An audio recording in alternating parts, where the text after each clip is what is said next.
नमस्कार साथियों, आप देख रहे हैं कहानी क्राइम से और मैं हूं जयप्रकाश सिंह।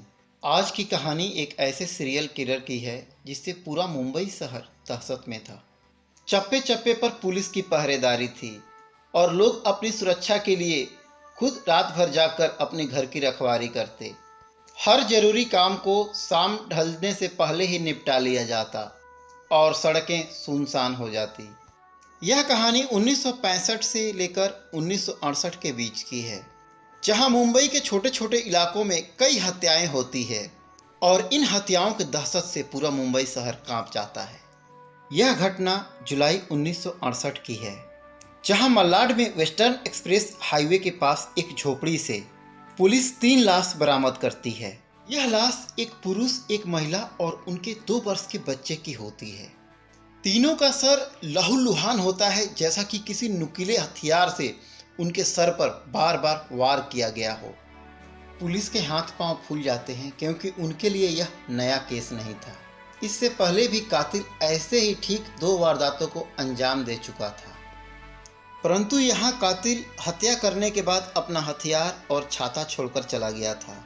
चूँकि उस रात बहुत ही ज़्यादा बारिश हुई थी, हथियार और छाते को बरामद कर पुलिस अपनी बड़ी उपलब्धि मानती है। परंतु जब ये सबूत जांच के लिए भेजे जाते हैं तो उस पर किसी के फिंगरप्रिंट के निशान नहीं मिलते, क्योंकि बारिश में वो पूरी तरह धुल चुके थे। इस घटना के ठीक 1 सप्ताह पहले पुलिस को बोईसर से एक व्यक्ति की लाश मिलती है, जो झोपड़पट्टी के बाहर सो रहा था और उसके सिर पे ऐसे ही गंभीर चोटें थी। जब पुलिस उस व्यक्ति के बीवी और बच्चों से पूछताछ करती है तो वो बताते हैं कि वह झोपड़ी में सो रहे थे और काफ़ी अंधेरा था। जब उनकी आवाज़ आई और जैसे ही हम उनके पास पहुंचे, वो लहूलुहान थे और कातिल फरार हो चुका था। ठीक उसी रात मल्लाड में भी झोपड़पट्टी में सो रहे एक युवक की हत्या हो जाती है। उसके भी सिर पे गंभीर चोटें थी और सिर बुरी तरह से लहूलुहान था। इन 3 वारदातों में एक चीज कॉमन थी, मरने वाले के सिर बुरी तरह जख्मी थे और लहूलुहान थे, जैसे कि किसी नुकीली चीज़ों से उनके सर पे बार बार वार किया गया हो। और कहीं न कहीं पुलिस को भी लगने लगा था कि इन हत्याओं के पीछे कहीं न कहीं एक ही व्यक्ति का हाथ है। अब मुंबई पुलिस सीरियल किलिंग के एंगल से इन वारदातों की जांच में लग जाती है। इसी बीच कांदीवली में भी ऐसी ही घटना घटती है। एक स्कूल टीचर का लाश बरामद होता है जिसका सर बुरी तरह से लहूलुहान होता है। अब पुलिस को यकीन हो जाता है कि कोई न कोई व्यक्ति इन सभी हत्याओं के पीछे है। इन सभी हत्याओं में 3 चीज कॉमन थी। ये सभी हत्याएं रात्रि 12 बजे से लेकर 4 बजे के बीच में हुई थी और इसमें ज़्यादातर लोग झोपड़पट्टी में रहने वाले ही शिकार बनाए हुए थे। और तीसरी, सभी का सर लहूलुहान था। जब इन घटनाओं के बारे में आम लोगों को पता चलता है तो वो डर गए, खौफ में रहने लगे और इस पर कई कहानियां बनाई जाने लगी। कई लोग उसे मायावी राक्षस कहते, जो रात के अंधेरे में आता है और हत्या करके गायब हो जाता है। इस तरह की कई अफवाहें फैलने लगी। यहाँ तक कि झोपड़पट्टी और चौल में रहने वाले लोग अपने घर की खुद पहरेदारी भी करने लगे। चप्पे चप्पे पर पुलिस तैनात थी, परंतु अभी भी कातिल पुलिस के पहुंच से बहुत दूर था। मुंबई पुलिस ने बहुत प्रयास किए, परंतु उनके हाथ कुछ नहीं लगा। अंततः उस समय के Mumbai police commissioner ES modak ने यह केस CID को ट्रांसफर कर दिया। इस केस से जुड़े वारदातों को संज्ञान में लेते हुए CID ने एक टीम का गठन किया और इस टीम का कमान उस समय के सबसे नौजवान और होनहार DCP रामाकांत कुलकर्णी को दिया गया। उस कातिल को पकड़ने के लिए पुलिस के लगभग 2500 जवान चप्पे चप्पे पे पहरेदारी दे रहे थे, परंतु उनके हाथ कुछ नहीं लगा। इधर DCP रामाकांत कुलकर्णी ने भी अपनी पूरी ताकत झोंक दी थी, परंतु अभी भी उन्हें कुछ हाथ नहीं लगा था। फिर अचानक एक दिन एक उम्मीद की रोशनी जगती है, जब उसी टीम का हिस्सा रहे इंस्पेक्टर विनायक वकाडकर रामाकांत कुलकर्णी से अचानक मुलाकात करने आते हैं। इंस्पेक्टर वकाडकर रामाकांत कुलकर्णी को बताते हैं कि सर, यह नई घटना नहीं है। ठीक आज से 2 साल पहले ऐसे ही कई वारदातें घट चुकी है। वो बताते हैं कि जब वह मुलुंड पुलिस स्टेशन के इंचार्ज थे, तब ईस्टर्न एक्सप्रेस हाईवे के पास पाइपलाइन से सटी हुई झोपड़पट्टियों में ऐसी घटनाएं हुई थी, जिसके शिकार कुल 19 लोग हुए थे, परंतु 9 लोगों की उसमें मृत्यु हो चुकी थी और हत्या और हमला का पैटर्न सेम था। उनका सर लहूलुहान और कुचला हुआ था। इन हत्याओं को देखते हुए 24 घंटे पुलिस की पहरेदारी बढ़ा दी गई थी और चप्पे चप्पे पे पुलिस तैनात थी। शाम का समय था, वह अपनी टीम के साथ पेट्रोलिंग पर निकले थे। तभी उनकी नज़र आगे चलते हुए एक युवा पर पड़ती है जो बिल्कुल बेखौफ था। जहां एक और लोग दहशत से शाम को अपने घरों से निकलना बंद कर दिए थे, वहीं वह मस्त मौला की तरह रोड पर आगे बढ़ते जा रहा था। तभी इंस्पेक्टर साहब ने आगे बढ़कर उसका रास्ता रोका और उससे उसका नाम पूछा। उसने अपना नाम रमन राघव बताया। फिर उसकी तलाशी ली गई और उसके पास एक डायरी बरामद हुई जिसमें लिखा था खत्म खल्लास। इंस्पेक्टर विनायक को उसके ऊपर शक हुआ और उसे लेकर थाने आए। उसका पुलिस रिकॉर्ड हैरान कर देने वाला था, क्योंकि उसमें उसके कई नाम दर्ज थे, जैसे बिल्लू स्वामी, तंबी, अन्ना, सिंधी दलवाई। वह कई नामों से कुख्यात था। वह चोरी की केस में कई बार थाने आ चुका था। इंस्पेक्टर विनायक का शक उसके ऊपर गहराता जा रहा था। उन्होंने उससे बहुत सख्ती से पूछताछ की, परंतु उसने कुछ नहीं बोला। फिर उसे 2 साल के लिए मुंबई से तड़ीपार कर दिया गया और उसे यह वार्निंग दी गई कि आइंदा से यह 2 साल तक मुंबई में दिखा तो उसे तुरंत गिरफ्तार कर लिया जाएगा। उसके तड़ीपार होते ही उस एरिया से हमला और हत्याओं का सिलसिला खत्म हो गया। इंस्पेक्टर विनायक वकाटकर के इन बातों को सुनकर रामाकांत कुलकर्णी के चेहरे पर एक अजीब सी मुस्कुराहट आती है और वह समझ जाते हैं कहीं न कहीं इन हत्याओं के पीछे रमन राघव ही जिम्मेदार है। अब रमन राघव के सारे रिकॉर्ड्स मुंबई पुलिस से सीबीआई को ट्रांसफर किए जाते हैं। उसकी फोटो हर एक थाने में सर्कुलेट कर दी जाती है और ड्यूटी पर तैनात हर एक पुलिसकर्मी को वह फोटो थमा दिया जाता है। अब चप्पे चप्पे गली गली पुलिस रमन राघव की तलाश में लग जाती है। और इसी बीच अगस्त 1968 में मलाड के चिंचोली से 2 लोगों का शव बरामद होता है, जिनका सर बुरी तरह कुचला हुआ था। इस मलाड के चिंचोली वाले केस में पुलिस को एक बड़ी सफलता मिलती है। यहाँ पर कातिल का फिंगरप्रिंट मिल जाता है। अब क्राइम ब्रांच बरामद किए हुए फिंगरप्रिंट को फाइल में उपस्थित रमन राघव के फिंगरप्रिंट से मैच करती है और इससे भी बड़ी सफलता तब मिलती है जब यह फिंगरप्रिंट रमन राघव के फिंगरप्रिंट से मैच कर जाता है। अब पुलिस की छोटी छोटी टीमें बनाई जाती है और सभी टीमें रमन राघव के तलाश में लग जाती है। पुलिस रमन राघव की फोटो लेकर घर घर डोर टू डोर जाती है और लोगों से पूछताछ करती है। तभी पुलिस की एक टीम बोईसर के आउटर एरिया में पूछताछ कर रही होती है। वहीं मंजुला बाई नाम की एक महिला रमन राघव की तस्वीर को पहचान लेती है। पुलिस टीम को बताती है कि ये तो अन्ना है, इसे आज ही सुबह मैंने कुएं के पास देखा था। जब पुलिस उससे रमन राघव के ठिकाने के बारे में पूछती है तो वह बोलती है कि अन्ना कहीं भी सो जाता है, उसका कोई एक ठिकाना नहीं है। वैसे वह काफी दिनों बाद इस एरिया में दिखा था। अब पुलिस रमन राघव के हुलिये और उसके कपड़े के बारे में पूछती है तो मंजुला बाई बताती है कि वह नीले कलर का शर्ट, खाकी रंग का हाफ पैंट और ब्राउन कलर का कैनवास शूज पहने हुए था और उसके हाथ में एक छाता था।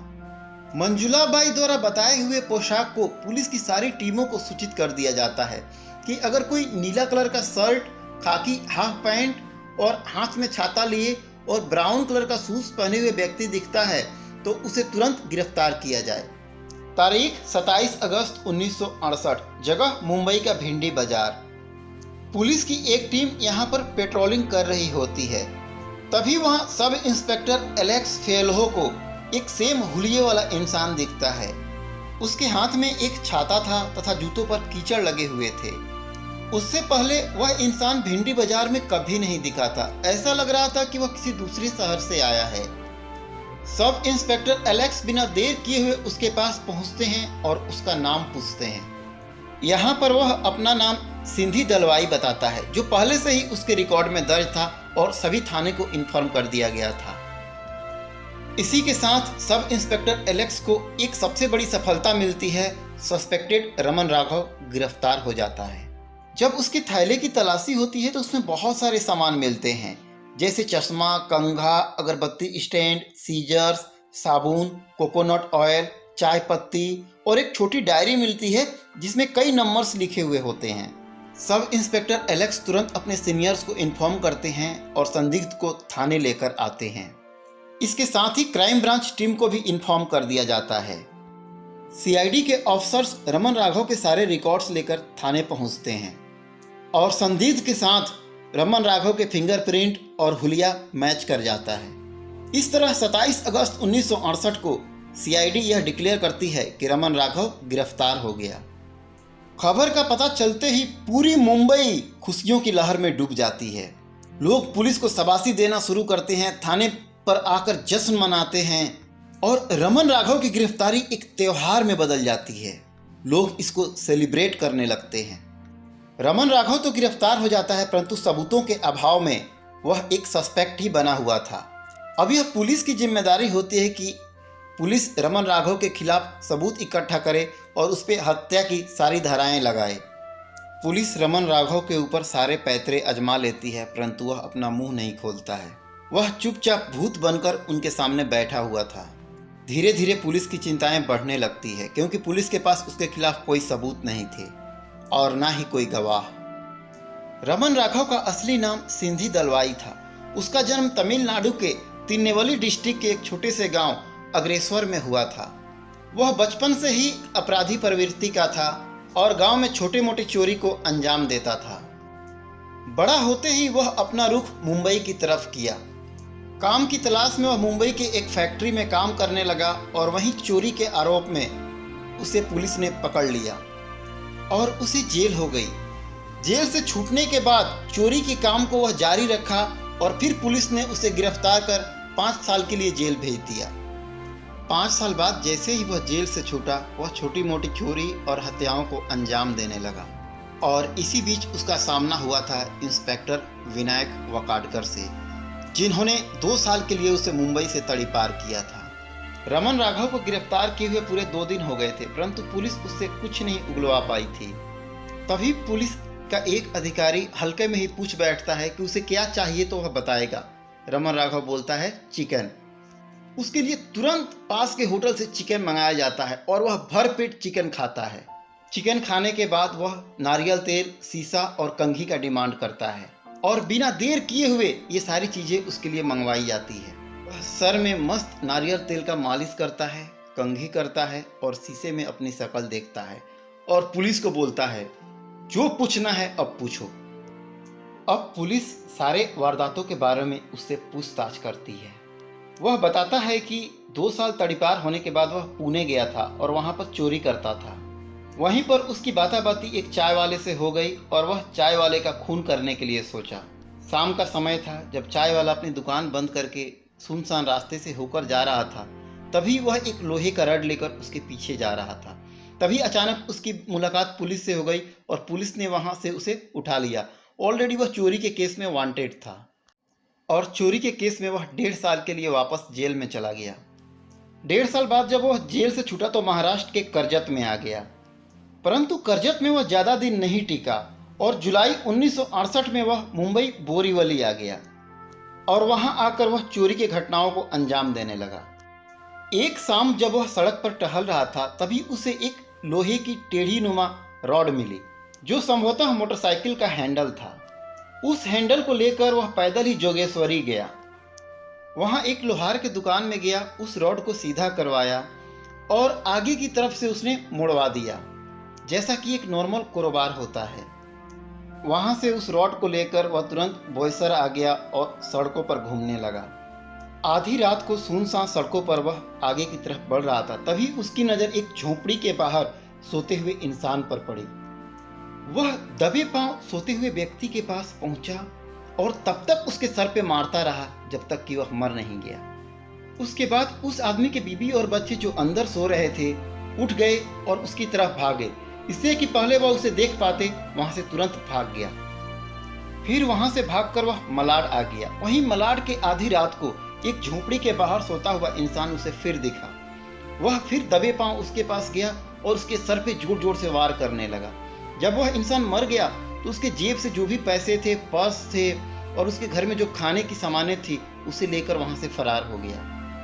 मलाड में ही दिन में जब वह घूम रहा था तभी एक झोपड़ी के बाहर उसे एक औरत दिखी जो एक मंगलसूत्र पहन रखी थी। अब इसकी नजर उस औरत के मंगलसूत्र पर आ गई। वह रात को चुपके से झोपड़ी के छप्पर पर चढ़ गया और छप्पर को फाड़कर नीचे की तरफ देख रहा था। वह औरत अपने बच्चे को दूध पिला रही थी और जगी हुई थी। औरत को जगी देख वह तुरंत वापस चला गया। यह प्रक्रिया अगले 3 दिनों तक चलती रही। चौथे दिन बारिश हो रही थी और वह औरत बच्चे के साथ उस झोपड़े में सो रही थी और उस समय उसका हस्बैंड भी उसके बगल में ही सो रहा था। इसने चुपके से दरवाजे के हुक को खोला और झोपड़े के अंदर चला गया। दबे पांव उसके हस्बैंड के सर पर जोर जोर से वार करने लगा। इतने में वह औरत और बच्चा चीख पड़े। फिर एक एक कर तीनों को मार डाला। मारने के बाद औरत का मंगलसूत्र लेकर वहां से फरार हो गया। परंतु इससे एक गलती हुई कि उसका छाता और रड वहीं पर छूट गया, जो बाद में पुलिस ने घटना स्थल से बरामद किया। परंतु इतनी बारिश हो रही थी कि इसके उंगलियों के निशान छाते और रड से मिट गए थे। अब इसके पास कोई हथियार नहीं था। वहीं पर थोड़ी दूर इसका दोस्त माइकल रहता था। वह माइकल के घर गया और कुछ खुदाई करने के बहाने उसने उससे एक लोहे की रॉड मांगी। माइकल ने बिना सोचे विचारे उसको तुरंत एक लोहे का रॉड दिया। उस रॉड को लेकर वह उसी लोहार के पास गया और सेम वैसा ही रॉड बनवाया और उसे लेकर कांदीवली आ गया। कांदीवली में भी आकर उसने कई हत्याओं को अंजाम दिया। वह ज्यादातर झोपड़पट्टी में रहने वाले लोगों को अपना शिकार बनाता था और उनके घर में घुसकर उनके पर्स में जो भी पैसे होते थे, खाने पीने का सामान होता था, नारियल तेल, कंघा, छोटे मोटे जो भी चीजें थे, वह लेकर के निकल जाता था। उसने पुलिस को बताया कि 1965-66 के बीच वह कुल 24 हत्याएं कर चुका है और उसके बाद उसने जो भी हत्याएं की है वह 41 से ज्यादा हो सकती हैं। हत्या का वजह उसने बताया कि ये लोग बहुत गंदे थे और भगवान के आदेश से वह उनको मारा है, इसमें उसकी कोई गलती नहीं है। उसकी निशानदेही पर वह हथियार भी बरामद हो गया जिससे लोगों की हत्याएं किया करता था। उस हथियार के अलावा पुलिस ने माइकल और उस लोहार के भी बयान दर्ज किए, जिससे उसके ऊपर हत्या का एक मजबूत केस बन गया। इस केस का ट्रायल पूरे 10 महीने चला और लोअर कोर्ट ने उसे फांसी की सजा सुनाई। बाद में यह केस मुंबई हाई कोर्ट में ट्रांसफर हो गया, जहां पर जज ने आदेश दिया कि इसके लिए एक साइकेट्रिक टीम बनाया जाए जो इसको अच्छे तरीके से चेकअप करे। जांच में पता चला कि वह एक दुर्लभ बीमारी से पीड़ित है जिसका नाम क्रोनिक पैरानॉइड सिजोफ्रेनिया है। इसमें लोगों को अच्छे और बुरे की पहचान नहीं होती। वह जो भी काम करते हैं उसे सही मानते हैं। जांच रिपोर्ट तुरंत मुंबई हाई कोर्ट को सौंपा गया और 4 अगस्त 1987 को कोर्ट ने अपना फैसला सुनाया और उसकी फांसी की सजा को उम्र कैद की सजा में बदल दिया। सजा पाने के 8 साल बाद 1995 में वह पुणे के ससून हॉस्पिटल में एडमिट हुआ और किडनी फेलियर के कारण उसी अस्पताल में अपनी अंतिम सांस ली।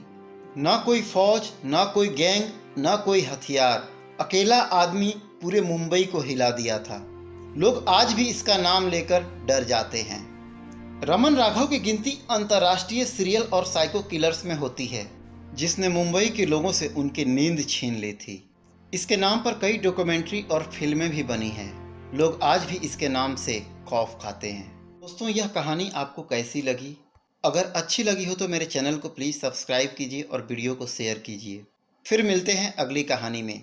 जय हिंद।